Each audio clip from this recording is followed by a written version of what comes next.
Hello everyone, especially Uncle Howard, Mary Lou and Joe. This is going to be a little video about Uncle Howard, your dad, and for the rest of us, Granddaddy Bryant. But let's first jump forward to probably around 10 years ago when Jackie, Kathy, and I would go and visit my parents. Just about every visit they would ask us if we saw anything we wanted. If so, we'd go ahead and take it, and we just about never took anything, like never. Until about 5 years ago or so. And that's when I took something really small. It's this little pack of postcards. They're all still, most of them are still stuck to the perforations, and there's a little tissue paper separating them, protecting them. There's deterioration, but it's still pretty good. And they're all sepia tone stuff. It's something that Granddaddy bought over in France in 1918. But since Paris is not on the coast, and he was a coastal artillery man, so who knows if he actually came here or not. Perhaps you do. The little tiny bit of history I used came out of this book here. I hope all of you have one. It's called Terrell Kirksey Bryant and His Descendants. Page 47 is the one where Granddaddy is mentioned, as are all of us. So that's where this came from. And then a couple of years ago, after I'd had these for a few years, I thought it'd be kind of interesting to walk around Paris and go to all of these locations, because everything in there is about 15 different scenes throughout Paris, buildings and street scenes and that sort of thing. And so I did that in two separate trips during May of this year, of 2015. And I took, of course, a picture of each location and put juxtaposed to the old one. And I hope you find this interesting. Most of the pictures are pretty close to the originals, with one exception. All the other pictures were elevated, so of course mine are not. They're on ground level. The one that's at street level is pretty doggone close to the original in framing and everything. And then there are four that I don't have because of various reasons. But what we're going to do is we're going to start the slideshow here in a moment, and you get to see all of them except for the last four exceptions. And when that's over with, then I'll come back and talk about those. So put on your little striped hat and your Marcel Marceau beret or something, and I hope you enjoy it, and I'll talk to you again in just a few minutes.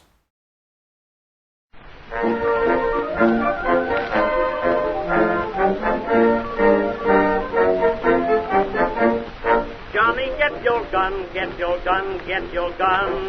Take it on the run, on the run, on the run. Hear them calling you and me, every son of liberty. Hurry right away, no delay, go today. Make your daddy glad to have had such a lad. Tell your sweetheart not to pine, to be proud her boys in line.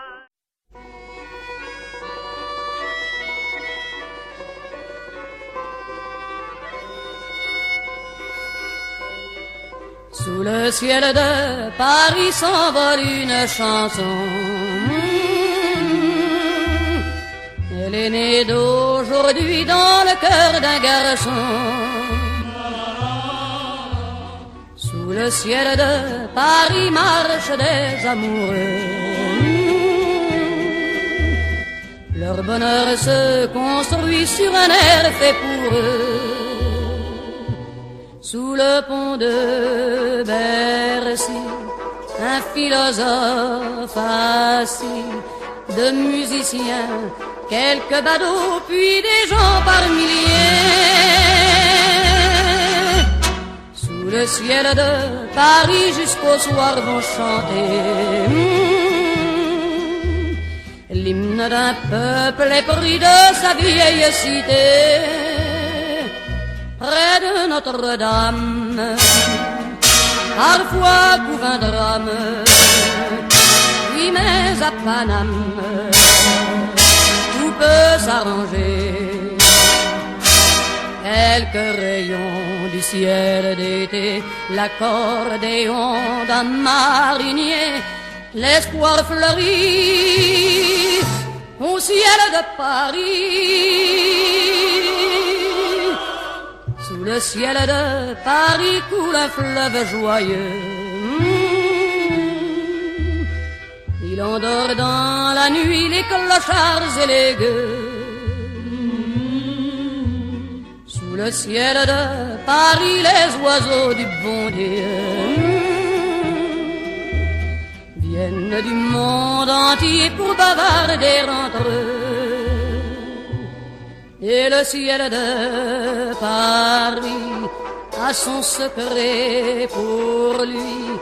Depuis 20 siècles, il était pris de notre île Saint-Louis. Quand elle lui sourit, il met son habit bleu. Quand il pleut sur Paris, c'est qu'il est malheureux. Quand il est trop jaloux de ses millions d'amants, il fait gronder sur eux son tonnerre éclatant. Mais le ciel de Paris n'est pas longtemps cruel. Pour se faire pardonner, il offre un arc-en-ciel.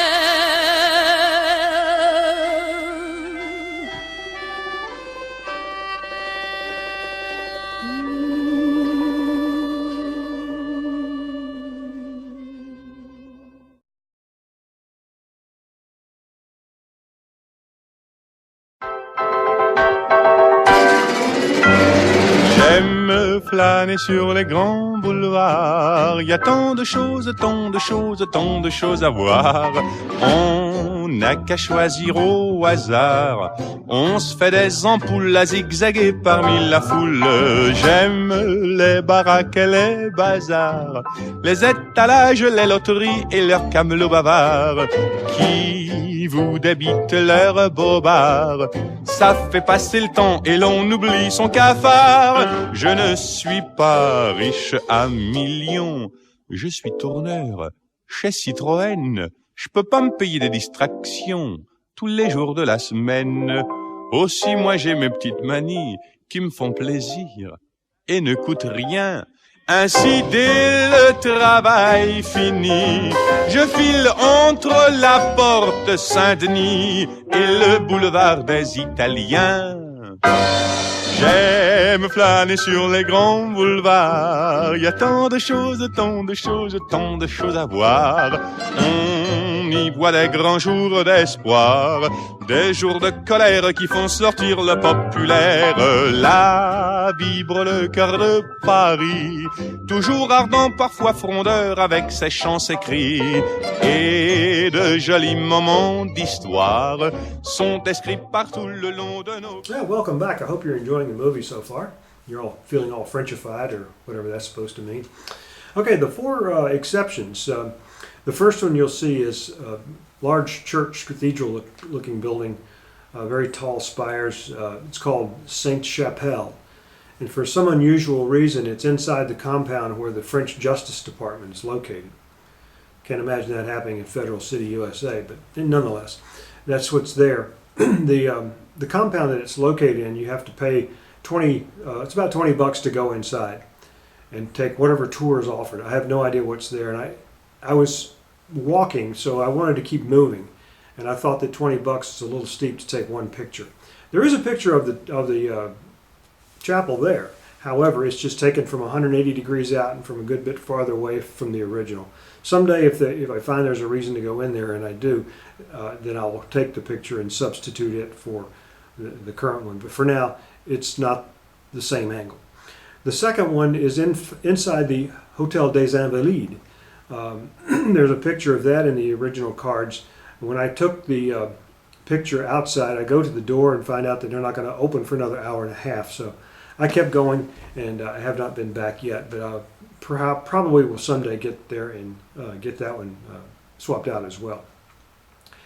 The third one is a big building called the Palais de Trocadero. It was knocked down in the early 20th century to be replaced with something else. There's really nothing right exactly where the palace used to be. There's some big wings coming off of it. There is something there. There is a photograph of where it used to be, taken from the side of the river right next to the Eiffel Tower, which brings us to the fourth of the exceptions. There's one picture in the pack taken from the top of the Eiffel Tower, and moments before I took the picture of the Trocadero area, I walked by the Eiffel Tower, and all four of the legs where they have the elevators going up had probably 150 people in line. They hadn't opened yet. It was about to open, but it had not opened yet. And so, again, in the interest of time, I kept going. So you'll get to see these four, and then I'll come back and talk about one more item in just a few minutes.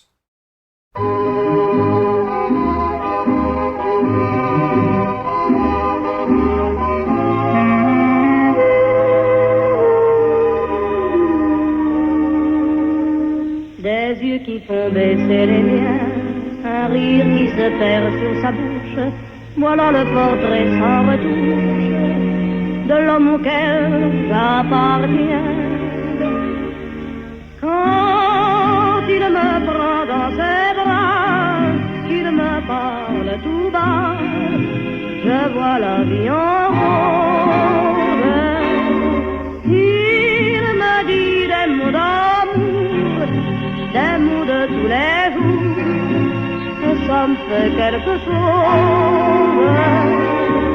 Il est entré dans mon cœur une part de bonheur.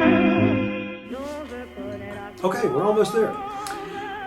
Interesting thing about these postcards is there's not a single picture of the Eiffel Tower anywhere inside of them. The tower itself was finished in 1899 for the World's Fair, the exposition that was held here then.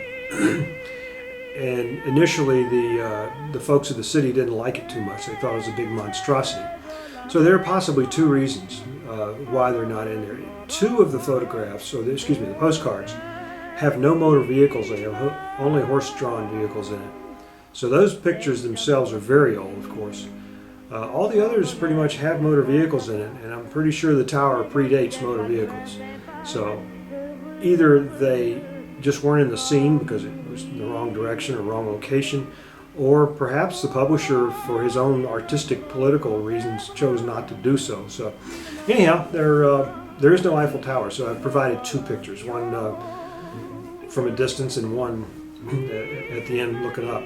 So the one in the distance, you'll see this giant yellow thing hanging down. What that is a, I don't know, 30 to 50 foot diameter tennis ball. The French Tennis Open was going on while I was here, and that's to commemorate that. And then the very final shot is standing directly under that, looking straight up. And so, excuse me, it will look kind of like a flower, but only sort of. So you're looking up at the bottom of that tennis ball and the bottom of the main part of the structure of the Eiffel Tower. So I really hope you've enjoyed this. I will be signing off here in a moment, and hope to see you sometime this fall. Take care. Bye-bye. Alors je sens dans moi mon cœur qui